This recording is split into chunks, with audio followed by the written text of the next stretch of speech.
రేపు నిన్ను చంపితే ఏమవుతుందని అడుగుతున్నా నేను. దీనికి సమాధానం ఉందని అడుగుతున్నా. ఆ మనిషి తల ఏమైందో సభ్య సమాజంలో ఉన్నా అనుకుంటున్నాడు లేదో, లేదా తనకు ఇంటర్నేషనల్ గా కూడా ఒక పర్మిట్ ఇది ఇచ్చారేమో తెలియదు, లైసెన్స్ కిల్లర్ లైసెన్స్ ఇచ్చారో తెలియదు. కానీ నేను జగన్మోహన్ రెడ్డి గారిని నిన్ను చంపేస్తే ఏమవుతుంది అని అడుగుతున్నాను నేను పబ్లిక్ మీటింగ్లో.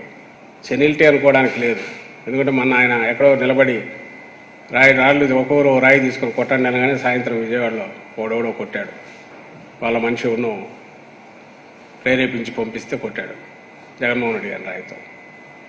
సో ఆయన డెస్పరేషన్లో మాట్లాడుతున్నారా, లేక కోల్డ్ బ్లడెడ్ పర్పెట్రేటర్ లాగా కుట్రదారు లాగా మాట్లాడుతున్నాడా, దాన్ని ఎట్లా చూడాలో నాకు అర్థం కావట్లేదు. మాట్లాడే మాటలు మాత్రం నాయకుడు కాదు, లేదా ఒక శాసనసభ పార్టీ అధ్యక్షుడు కాదు, మామూలు నాయకుడు కాదు.